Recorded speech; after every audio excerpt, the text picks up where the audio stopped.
Səhifəmizi izləyən hər kəsə salamlar.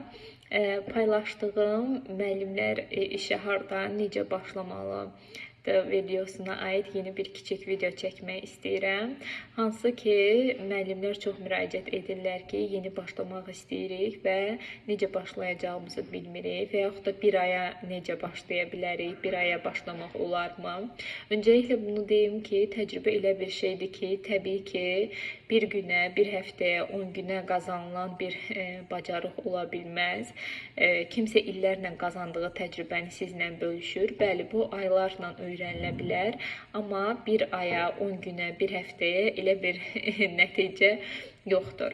Konkret olaraq ilk günü necə başlamaq olar, bunun yolunu demək olar, bunun yolunu göstərmək olar.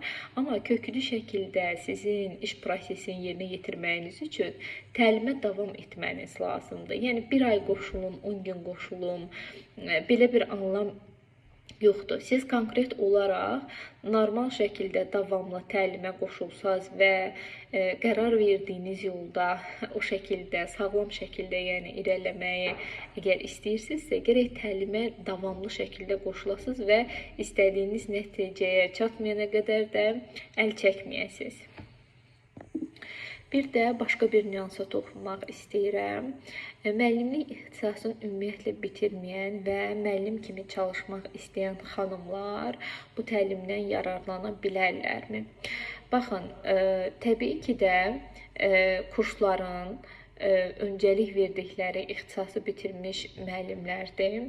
Amma mən də şəxsi praktikamda görürəm ki, təlimə qoşulanlar arasında ixtisası qeyri-ixtisas olub, amma işi çox gözəl öyrənən və icra edən xanımlar da var. Sırf övladı üçün qoşulan var, müəllim kimi işləmək üçün digər sahədə təhsili olan, ali təhsili olan, kollec təhsili olan xanımlar var ki, hansı ki onlar da qoşulub nəticə əldə edib bu işə başlayırlar. Bir də başqa bir nüansı da qeyd edəcəm.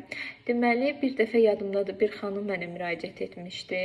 Bu hal amma fərqli şəkildə olubdu.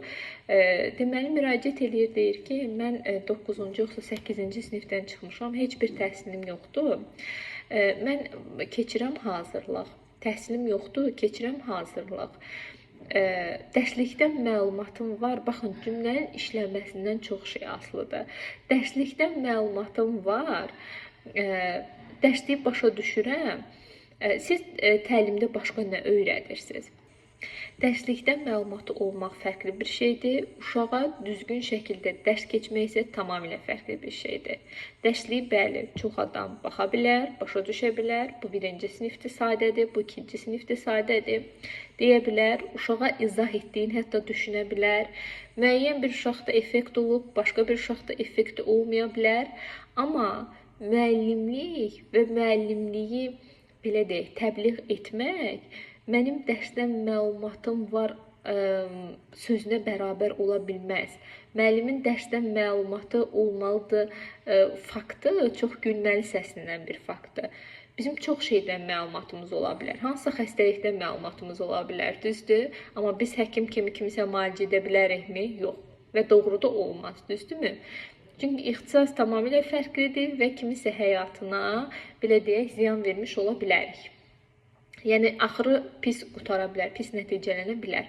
Ona görə də sözü istifadə şəkli belə düz olmalıdır. Dərslikdən məlumatı olmaq hələ sizin müəllim olmaq anlamınıza gəlmir. Ona görə də mən belə deyim, həmin xanımları hazırlığa götürmürəm, götürməyi də düşünmürəm. Fərqi yoxdur qoşulmaq istəsələr də. Çünki sözün seçilmək şəkli çox önəmlidir və mən həmin xanımlara deyirəm ki, mən sizə heç bir şey öyrədə bilmərəm. Həqiqətən də öyrətməyi də heç bir zaman planlamayacağam. Çünki bəli, müəllimlik sırf təhsilə dayalıdır. Kimsə öz uşağı üçün öyrənə bilər, amma mənim filan dərslikdən məlumatım var və mən bunu müəllim olaraq həyata keçirirəm fikri tamamilə yanlış fikirdir. Növbəti videolarımızda görüşənə qədər hələlik.